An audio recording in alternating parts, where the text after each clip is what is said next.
When a routine traffic stop turns into a career-defining moment, a police officer's worst assumptions collide with a truth he never saw coming. His target is the man who holds his future in his hands. The sun was starting its descent over the streets of Sacramento, painting the sky with streaks of gold and amber. Eric Porter was on his way home after a long day at the office. His sedan hummed softly as he adjusted the air conditioning, eager to shake off the day's stress. The radio played faintly in the background, a soothing antidote to the bustling city streets. He approached a yellow light, slowing down just as it turned red. That's when the blue and red lights erupted behind him, accompanied by the sharp blare of a police siren. Eric glanced in his rearview mirror, his brows furrowing slightly. He pulled over to the side of the road, rolling down his window as a police cruiser parked behind him. Out stepped Officer Bradley Larson, mid-30s, with a buzz cut and a badge gleaming on his chest. Larson adjusted his belt as he swaggered toward Eric's car, exuding the confidence of someone used to being in control. "License and registration," Larson said curtly, his voice flat but laced with a hint of authority. Eric complied without a word, reaching into his glove compartment for his registration and handing over his driver's license. His movements were deliberate and calm, but he could feel Larson's gaze scrutinizing him, as if searching for a reason to dig deeper. "Do you know why I pulled you over?" Larson asked, leaning closer to the window. "I'm not entirely sure," Eric replied evenly, his tone polite but firm. "You didn't come to a full stop at the light," Larson said, though there was a flicker of hesitation in his voice. Eric frowned but nodded slightly. "I see. I thought I slowed down in time, but I understand." Larson didn't respond immediately. Instead, he lingered, his eyes narrowing as he studied Eric more closely. It wasn't just a routine stop anymore, at least not for Larson.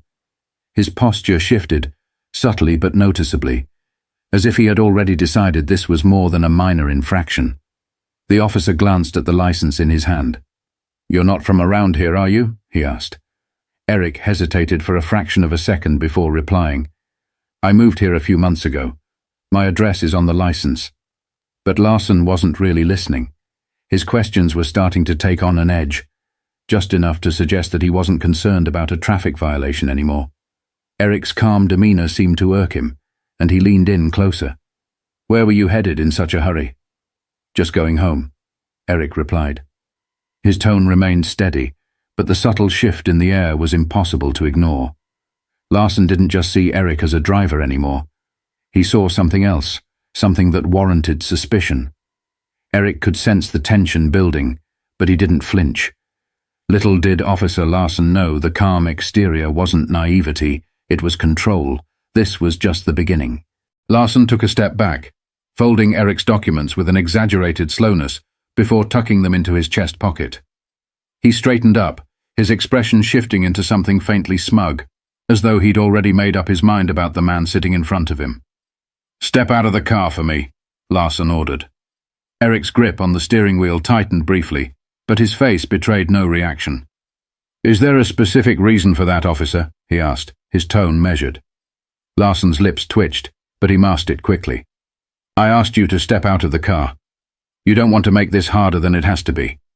The threat hung in the air, unspoken yet unmistakable.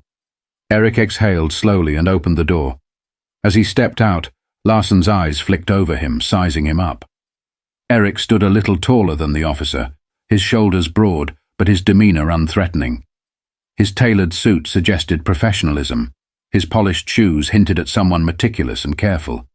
Yet, none of that seemed to matter. Larson gestured toward the front of the car. "Hands where I can see them." Eric complied, his movements calm and deliberate. "Is there something specific you're looking for, officer?" Larson smirked faintly. "Just routine. We've had some incidents around here. You can never be too careful." Eric turned his head slightly, locking eyes with Larson. "Incidents involving men in business suits driving sedans? Or does this have more to do with something else?" The question landed like a punch, and for a moment Larson's composure faltered. He straightened up, his hand drifting toward his belt, more reflex than necessity. "Watch your tone," he said, his voice hardening. "I'm simply asking a question. Eric replied. There was no defiance in his voice, just a quiet firmness that seemed to unsettle the officer. Larson leaned closer, his eyes narrowing. You seem awfully familiar with how this works. You got something to hide? Eric let the silence stretch for a beat before answering. No, officer. I just believe in being clear about the reasons for an interaction like this. Transparency, you know. Larson scoffed, but didn't reply. He stepped back, pacing a small circle in front of the car. The dynamic was shifting in ways he couldn't quite grasp. Eric wasn't reacting the way most people would. There was no fear, no stammering, no nervous fidgeting. Instead, there was control, poise, and an unsettling calm that put Larson on edge. You seem pretty confident, Larson muttered, almost to himself. Like you think you know what's going to happen next. Eric didn't rise to the bait. Instead, he tilted his head slightly. Confidence isn't the issue here, officer. Respect is. Larson froze for half a second, before turning back to face him. The smirk was gone now, replaced by something sharper, almost defensive. He opened his mouth to reply, but the words didn't come out. Eric's composure was throwing him off balance, and he didn't like it. As the silence stretched, the tension between them felt electric, and Larson was starting to realize this wasn't going to play out the way he'd expected. But instead of backing down, he doubled down. The real test was about to begin. Larson tapped his fingers against the holster on his belt, his frustration barely concealed. He wasn't used to being challenged, especially not by someone who looked like Eric. His gaze flicked back to the sedan, as though searching for a justification he hadn't yet manufactured. Turn around and place your hands on the hood, Larson said, his voice clipped. I need to check for weapons. Eric raised an eyebrow. Weapons? He repeated, his tone incredulous but still measured. Do I look like someone who's carrying a weapon? Larson's jaw tightened, and for a moment his composure cracked. I'm not going to ask you again. Eric hesitated, a flicker of something unreadable passing across his face. Then, without a word, he turned and placed his palms flat against the hood of his car. Larson approached, the crunch of his boots on the asphalt breaking the uneasy silence. The officer patted Eric down in quick, rough movements, his hands lingering a little longer than necessary. It wasn't just a search. It was an attempt to assert dominance, to provoke a reaction. But Eric didn't flinch, didn't stiffen, didn't so much as shift under the invasive scrutiny. You're clean, Larson muttered, stepping back. The admission sounded begrudging, like he was irritated that he hadn't found anything to justify his suspicion. Eric turned to face him, his expression calm but his eyes sharp. Of course I am, he said simply. Now, officer, if you're done. I'm not done, Larson interrupted, his voice rising slightly. The words tumbled out too quickly, betraying his need to stay in control. You seem to know a lot about what I can and can't do. Care to explain why? Eric folded his arms, his posture relaxed despite the tension crackling between them. I've had my fair share of interactions with law enforcement, he said. Let's just say I've learned a lot over the years. Larson's eyes narrowed. That's so. You a lawyer or something? Eric smiled faintly. Or something. The ambiguity in his answer seemed to irritate Larson further. He stepped closer, invading Eric's personal space, his voice dropping to a near growl. Listen. You think you're smarter than me? Think you can talk your way out of this? Eric met his gaze evenly, unflinching. I don't think anything, officer. I just believe in fairness. And so far I'm not seeing much of it here. The words hung in the air like a challenge, and Larson took the bait. Fairness? You think fairness is what this is about? People like you always? He stopped himself abruptly, the words lingering like smoke even though they hadn't fully escaped.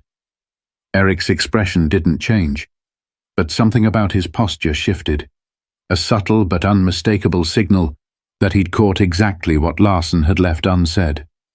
People like me, Eric repeated, his voice soft but charged with meaning. Larson bristled, stepping back as if realizing he'd just crossed a line he couldn't uncross.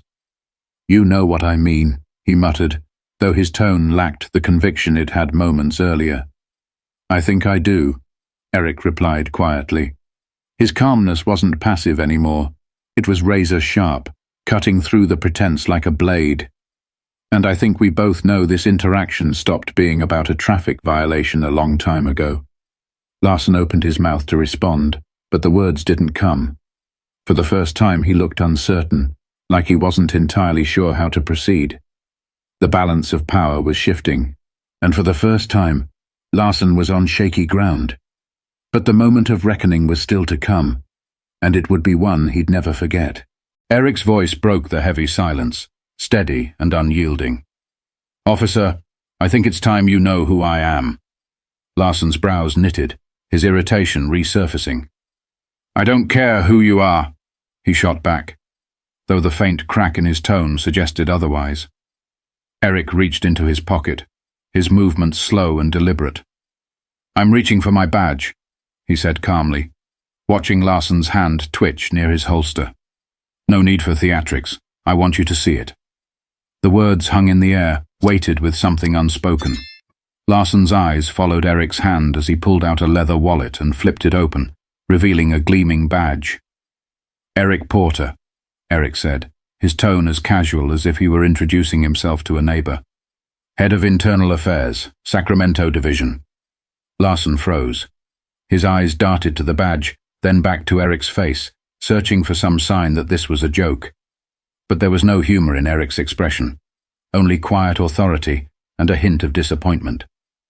"Internal Affairs," Larson repeated, his voice cracking slightly. "You're—" "Yes," Eric interrupted, saving him the trouble of finishing the thought. "I oversee officer conduct. My job is to ensure that the people wearing this badge uphold the integrity and values it's meant to represent." Larson's face paled, his confident demeanor unraveling in real time. He took a small step back, his hand falling away from his belt, as though the weight of his own authority had suddenly become too heavy. Eric took a step forward, closing the gap Larson had instinctively created. "Do you know what the most troubling part of this interaction has been, Officer Larson?" he asked, his voice calm but piercing. Larson didn't answer. He looked like a man who had just realized he'd walked into quicksand and had no idea how to escape. "It's not the profiling," Eric continued, "though that's bad enough. It's not the baseless escalation either. It's the fact that you've done all of this without even realizing who you were talking to. You assumed that I wouldn't know my rights, that I wouldn't understand the laws you're sworn to uphold. And why?" Larson opened his mouth, but no words came. Eric's gaze bore into him, unrelenting. "Because I didn't fit your idea of someone deserving respect," Eric finished for him.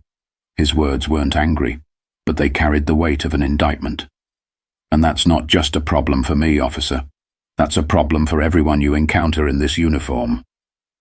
Larson's shoulders sagged slightly, the full weight of Eric's words landing squarely on him. He glanced down at the badge in Eric's hand again, as if it might somehow disappear if he didn't look too closely. Eric stepped back, giving Larson a moment to breathe, but his voice didn't lose its edge. "Here's what's going to happen," he said. "You're going to take a step back, return my documents, and think very carefully about what you say next." Larson's lips parted, but he hesitated, clearly debating whether to push back or comply. The hesitation cost him. "And then," Eric added, his voice lowering slightly, "you're going to hear from me again.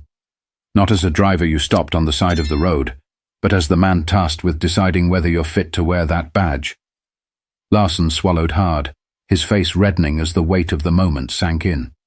He reached into his chest pocket and pulled out Eric's license and registration, his hands trembling slightly as he handed them over.